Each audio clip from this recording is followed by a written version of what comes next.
Hi and welcome in this new episode of La Leçon, le podcast sur l'art d'échouer. This week, I'm very glad to invite Juan Pablo Escobar to talk about the turning point of his life, the death of his father, Pablo Escobar.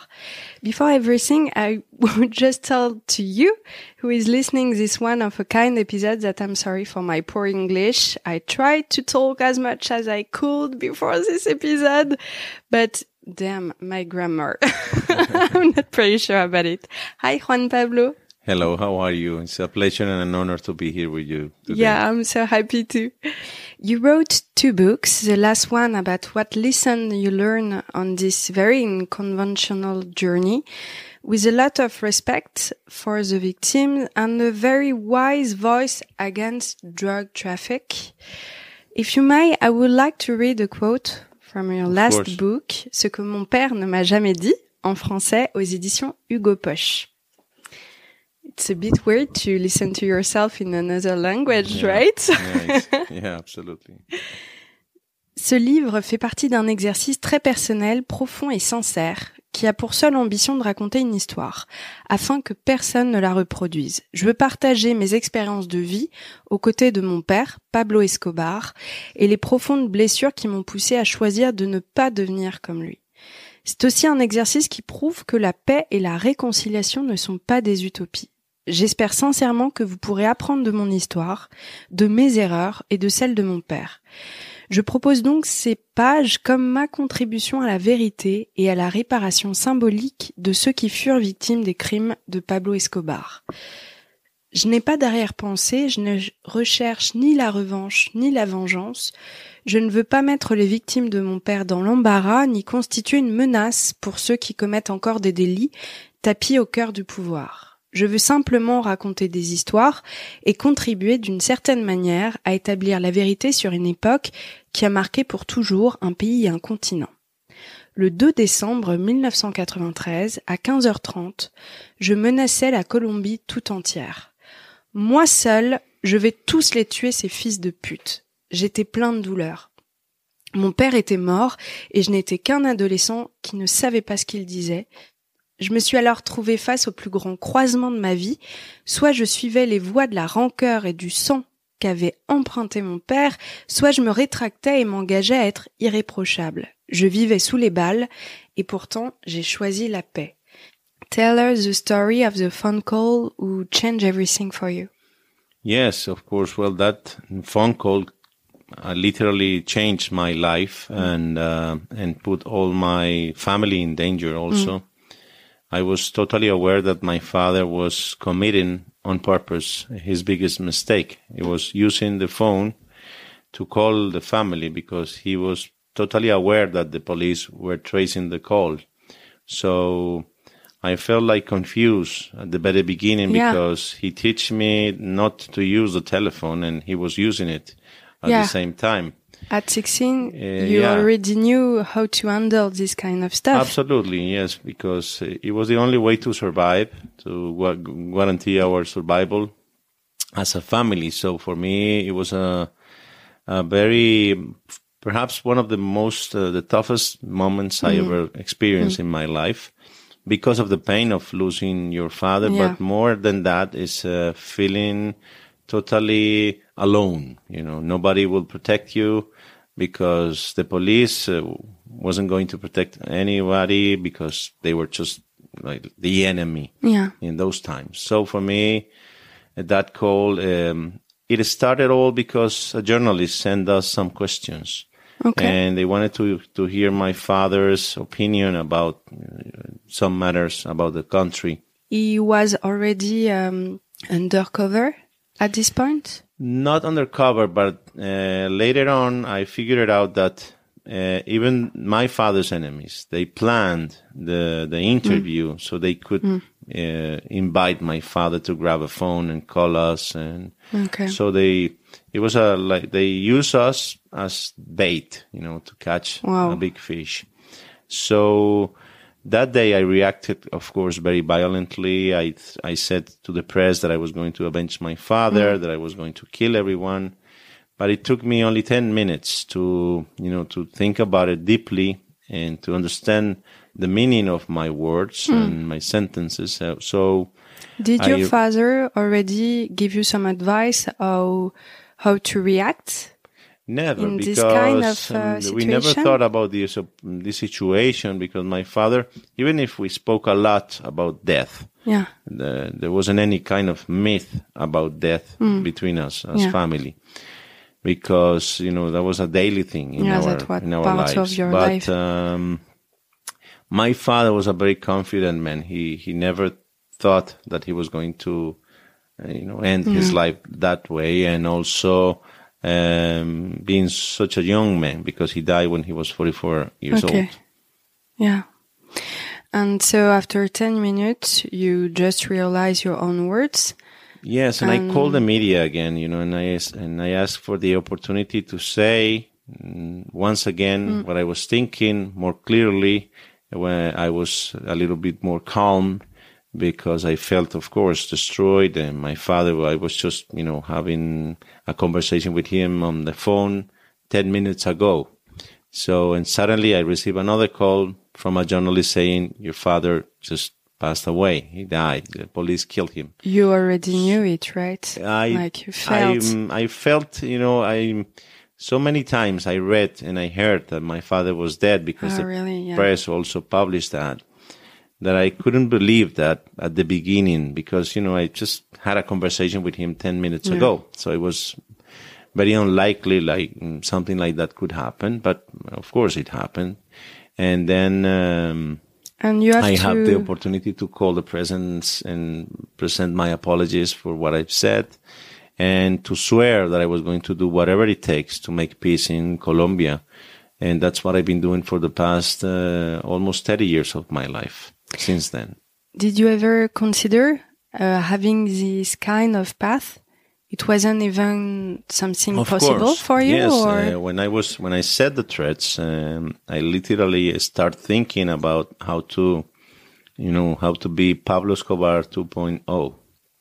Because, I was like preparing myself to fight. And again, but what I saw, and I realized that there was no point to continue with that fight, because it wasn't my own problem. And I was just reacting as any human being could react. But I never realized that, everybody could say, yes, I'm going to kill somebody because they are feeling deeply touched by a moment. Yeah. And nobody will take that seriously. It's just a saying. It's just a way of saying and express your pain. But in my case, if I said that, of course, I understood that it will bring very bad consequences for my life and for my family's life too. So I understood very well that if I wanted to survive, I just needed to do exactly the opposite that my father did.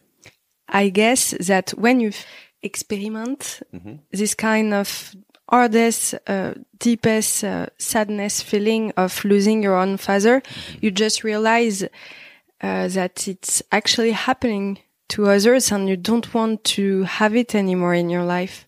I think. Yes, that's exactly what I mean. I felt in many occasions I had the opportunity to speak with my father about, trying to make him stop, producing so much violence against the country.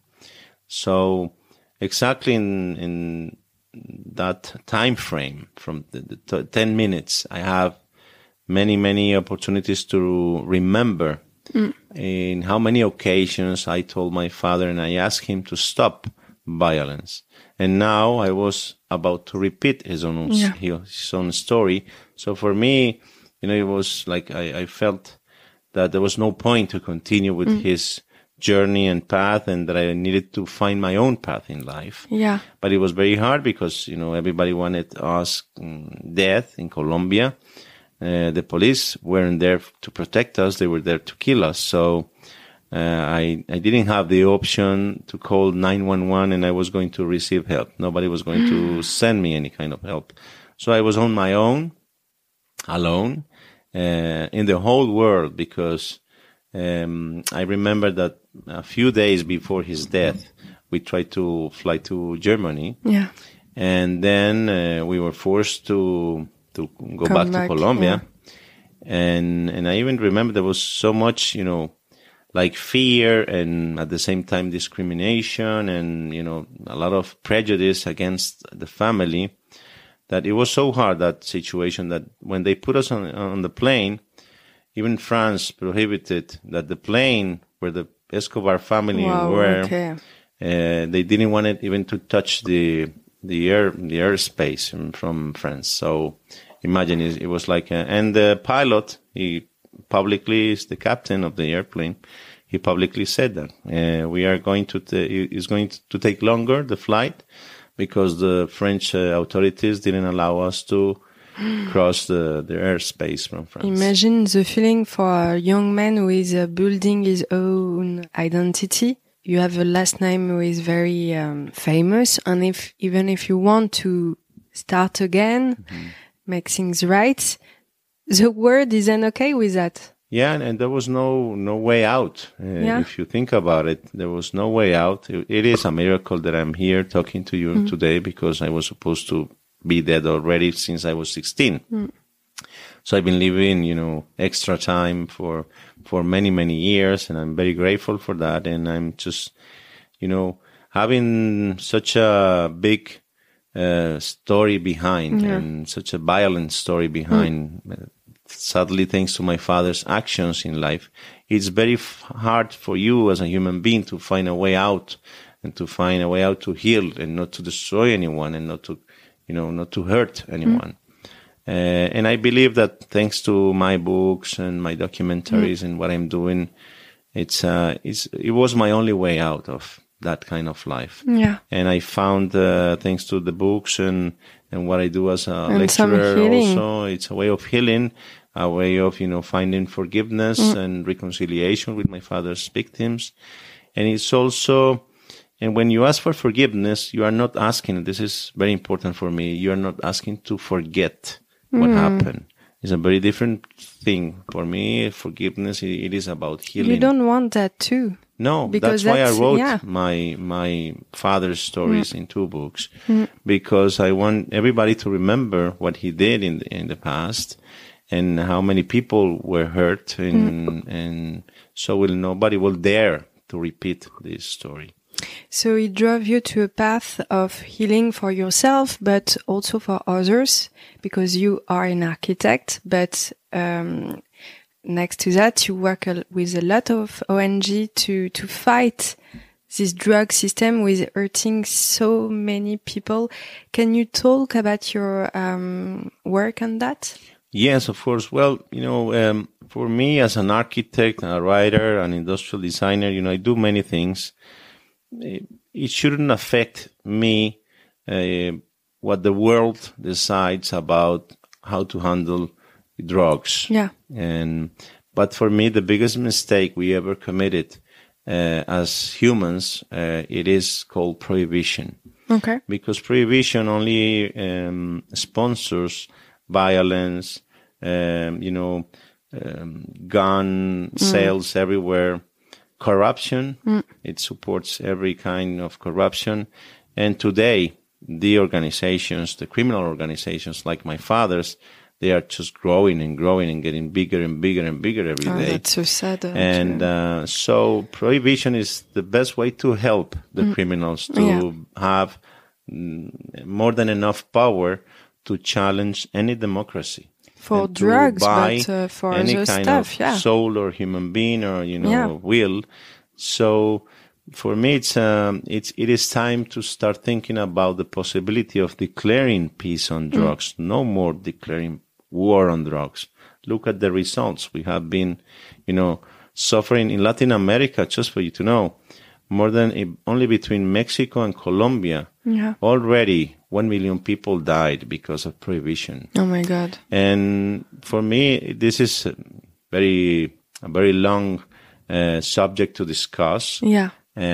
Because, it has a lot of perspectives and way of, perceiving what it is. And a lot of people and politicians are afraid that, no, if we legalize, a lot of drug addicts will be out on the streets and crime but they will rise. are already.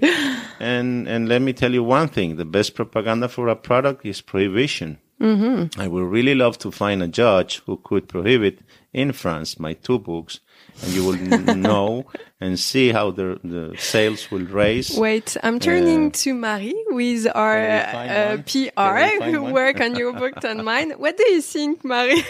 Are we... No, she's like, no. Are you concerned? It could be a good strategy for sales, to improve the sales. Yeah, let's talk about it afterwards. Because that's exactly what happens. And my example is, and that's why I talk about books and not about drugs, because whatever you prohibit will bring a lot of criminals. And if you take a look in the past, in the 1930s, when the alcohol prohibition and everything like that happened, even Rockefeller supported the prohibition, and he said, because he regretted after, and he said, once I started supported prohibition, suddenly an army of criminals appeared. Of course. And that's by decree, it's, for me, it's like we're committing a lot of mistakes. Yeah. We are seeing the drug addiction as a military problem, and it is not. It is a health problem. And so diseases cannot be fought with guns. We need doctors for that. We need culture. We need information. We need art. We need books. We need experience. Something we need for the mind sports, too. Something different to do instead of, using guns. And I understand it is also, it's a big business for the ones who promote prohibition, because they are the one who keep the most of the money. Even if the Latin American drug dealers today are very wealthy and rich, and they can, buy anything. It's such an hypocrite thing. But if you compare with the North American or European drug dealers, they are just like, the Latin Americans look like babies. My God. But when you think about prohibition, you have many other stuff, not only drugs, but you talk about America, North America. I think about abortion, for example. It's a health problem. Absolutely. And 100%. If you prohibit it, you will only bring violence, because, and you will invite people to find illegal ways to do it.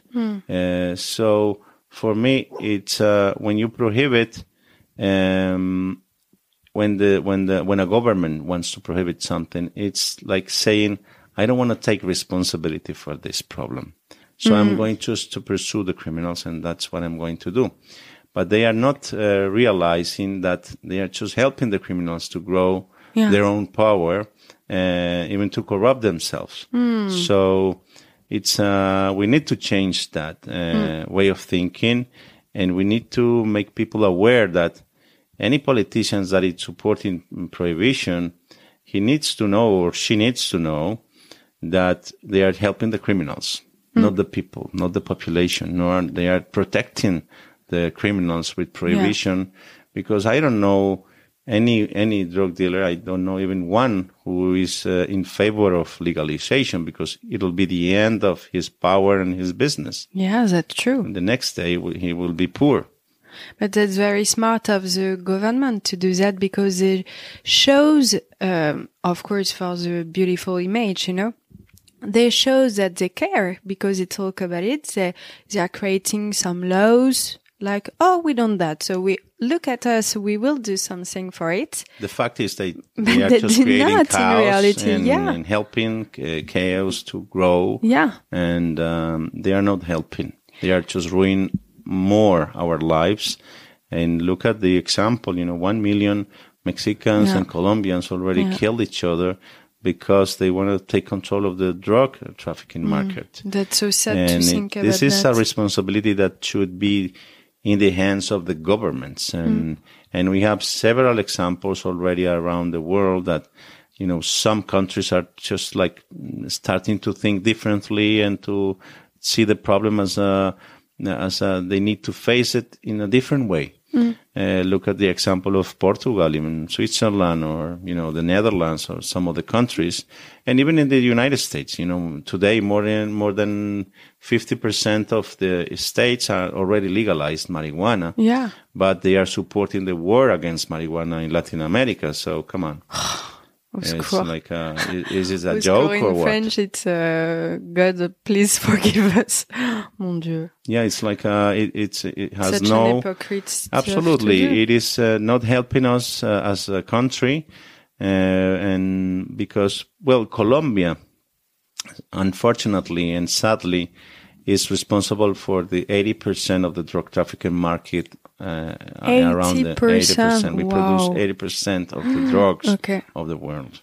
Okay. So it's not a big country. I mean, 80% for that. Imagine it is a lot, and it is a lot of money that you can see. Yeah. It is a lot of corruption because I can imagine that the drug dealers before September 11, they managed to, send drugs and the authorities couldn't see anything. But today, they even undress you before taking any plane.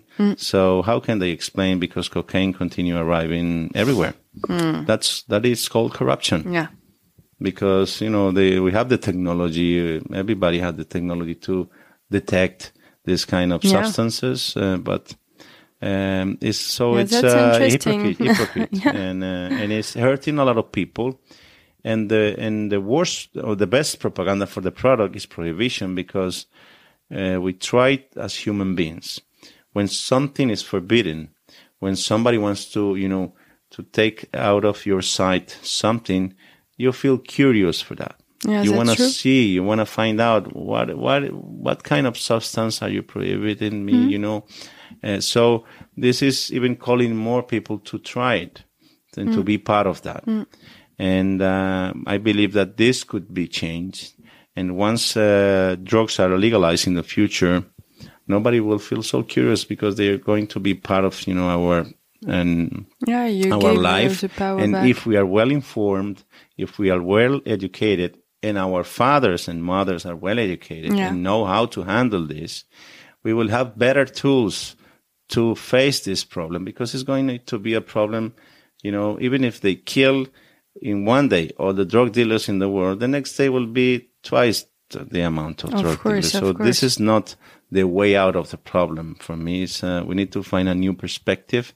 And for me, the way to start is to start declaring peace. Just remember... That was a matter of your book. Well, you have to remember that even coffee was considered a drug. No way. Yeah, it was prohibited. And look, you have coffees in every corner now. I was thinking about my iced coffee of this morning. Alcohol is the same. Am I an illegal person? Imagine, alcohol is the same, and nobody feels, there's no scandal, because in the plane they offer you champagne or wine or whatever. I can drink if I want. Yes. Yeah. But what happened when prohibition stopped about alcohol? Well, there were less people damaged their health, because there was no control from the government. When the substance, these kind of substances are regulated by the government, of course, they are going to harm, your health, but less. And the alcohol prohibition is only helping to hurt you more. That I wrote, but I want to ask you about your work on that matters. It put you in so many places around the world. What did you learn from the people? Well, I've been traveling a lot for my lectures, and I discuss... That was a word that I was looking for. And it depends who you talk about, and because when you talk about drugs with the kids, of course, you are not. I will not invite them to be part of that ever. Yeah. But when I have the opportunity to speak with politicians, and I know they are the leaders and they could do something to change it. If we are having lunch and there are no cameras, they are totally agree that they need to legalize, that this is the only way to bring peace to the countries. But once they turn on the camera, they say the opposite. So it's like we are having lunch and we are totally agree that this is the way out. But once the cameras are turned on, they say the opposite. But a very common thing from a politician, it's like they have two opinions, their own and the public opinion. Yeah, or maybe they are taking some drugs too. Yeah, of course. But what I said is that we don't need to see this as, something so evil that needs to be destroyed and bombs should fall from the sky because of this. Well, we are not judging people. And we already tried for this solution and way out for more than 100 years already. And look about the results. And there's something that could enlighten us. And in my father's golden era, when he was a drug dealer in Colombia, there was like 80,000 hectares with coca plants all over the country. Today, we have more than 4 times that amount. Oh my God. So how can they say they are, going well and winning this war? Yeah. No, they lose. Absolutely. The war is already lost. If in the far they want to go, the far they want to continue, the more that we are going to all to lose. What would you like to tell your 16 years old self who felt that he needed revenge, or maybe go after the other cartel who did that? What would you like to tell yourself? If I was next to my own self when I was 16, I was just improvising. In that time, I was such a young kid that I really didn't have a clue where to go, how to survive and find my own life and my own path, and finding like a sense to your own life. But I am now very aware that all the pain we suffer and all the pain that my father caused to a lot of people left us a lot of experiences that we can use not to repeat this story. Yeah. And we can learn a lot from that past. And unfortunately, today, you can see that there are many, many other countries in Latin America where they have very similar leaders like my father, drug dealers that, are against the government, that are killing each other, that are providing a lot of violence and corruption. Yeah. And sadly, Mexico is an example of that. Today, they have the power of, even like they didn't allow there's a city in Mexico called Guadalajara. Yeah. And something happened there, and the drug dealers wanted to show how much power they have. Okay. So they closed the city. Nobody gets out, nobody gets in. Wow. It's like they have more power than the police and the army than anyone. Wow. They were the ones who were, have all the things in control. They shoot an helicopter from the army and they kill a lot of people. So they spread fear all around the country. And you can see that this kind of power is only given to them because of prohibition. Because if you erase prohibition from this map, they won't have enough resources to do such kind of violence against anyone.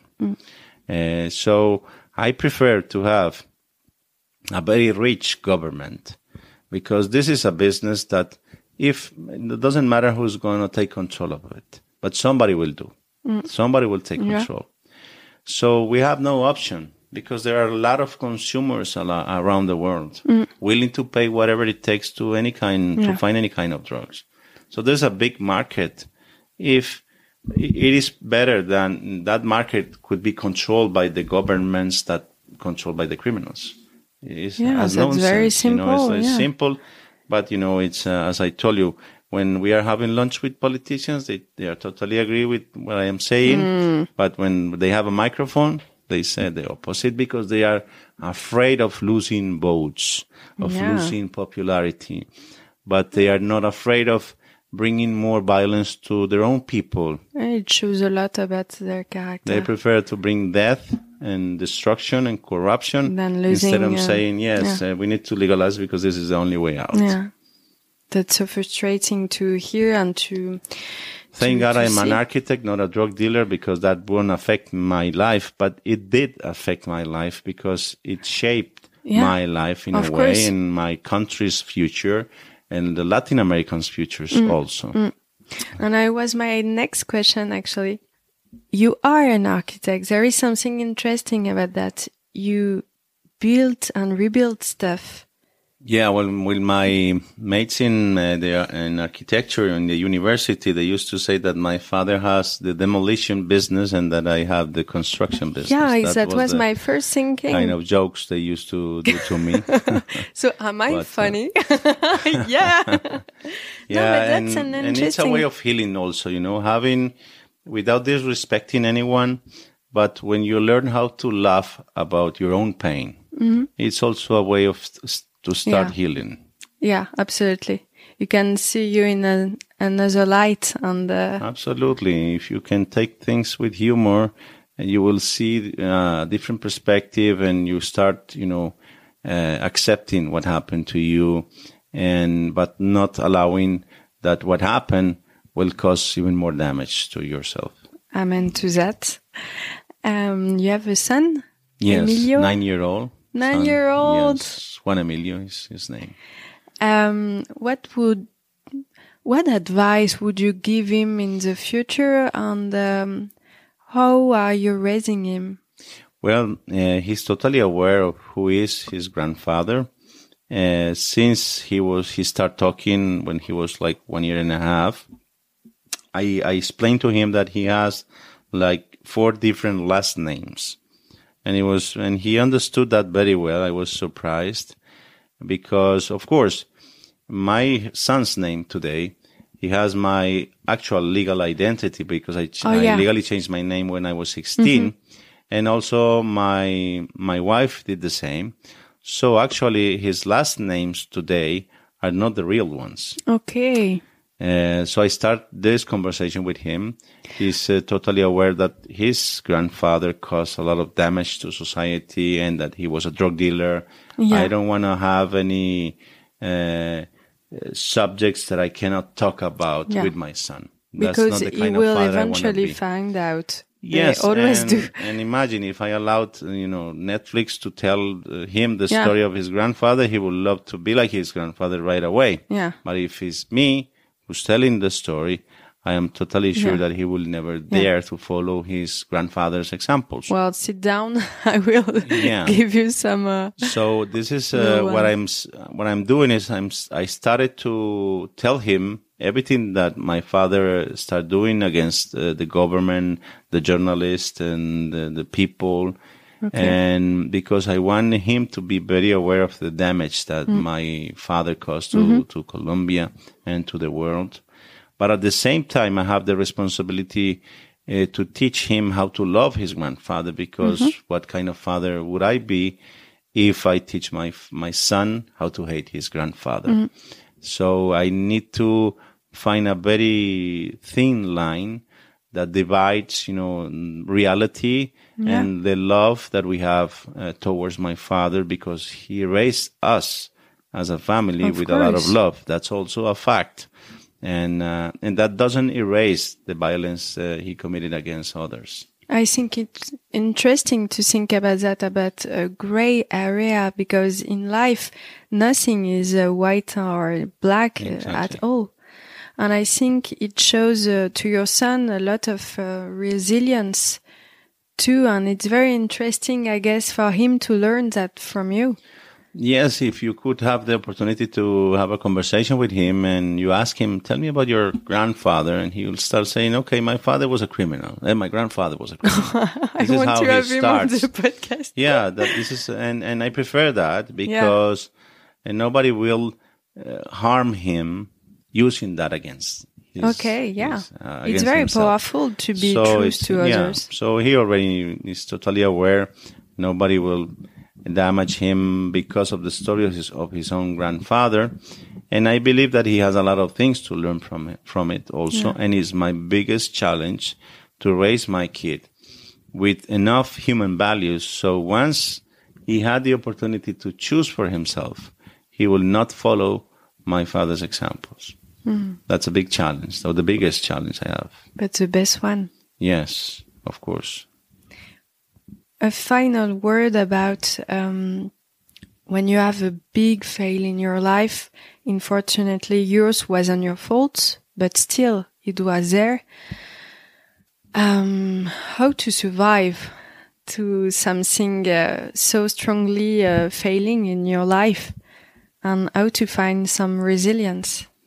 It's a miracle, and I believe love has a lot to do with that. And love between ourselves, between my mother and my sister, and even my dad and my wife, that literally kept us alive. Yeah. I don't know how, because as I told you, it is a miracle. Yeah. Everybody wanted us death. There was a $4 million bid on my head. So, and don't get excited. Nobody's going to pay you that much today for that. But I was thinking about a great house in the south, with all that money, but whatever. Yeah, but nobody will pay you that much today. But all right. But it really happened to me when I was 16. So I had no expectations to survive. I have no future for me. I couldn't see the future. There was only death in front of me, because my father was the only one who was protecting us. But at the same time, and it is a paradox, he was protecting us because he was the only one capable of doing that. But at the same time, he was producing the problems that affected us and were hurting. So it's a paradox. I also lose my father a few years ago. And at the end, the only thing who matters and who is still there is love. It's love. And it's the good moments you had and the good conversations and the honest conversation you had with your father. That's the only thing that nobody can take you away. Yeah. The best moment we had with our fathers and the worst also, because they are all experienced and this will make us stronger every day.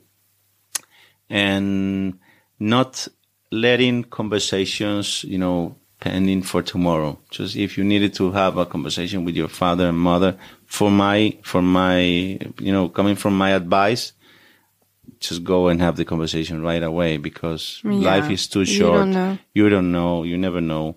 And suddenly, I believe that in the recent pandemic situation with the COVID-19, it was like the first time that population start thinking how we are mortal. Fragile was life. It was so like, and I understand that way of seeing life, and so now we enjoy more. We want to enjoy more. Now people is perhaps expending a little bit more because they were always thinking about saving, but not living and enjoying the life. Yeah, be in the moment. So it's like, live the moment. Tomorrow you never know. A virus can catch you and then you're dead. And that's it. That's the end. And so you work for nothing. You never enjoy it. Your savings are going to stay there and they are not going to bury you with the savings. No, only so love. It's about enjoying life, enjoying every moment. Amen. Thank you so much, Juan Pablo, for your wise words. Thank you. And I hope that you understood me in English. Absolutely. Your English is better than mine. First of all, no. Yes. And second of all, you were my first one in English. Okay, so great. Happy. That's amazing. Thank you. Thank you so much for this opportunity. It's an honor. And I want to... Alors, je vais repasser en français maintenant.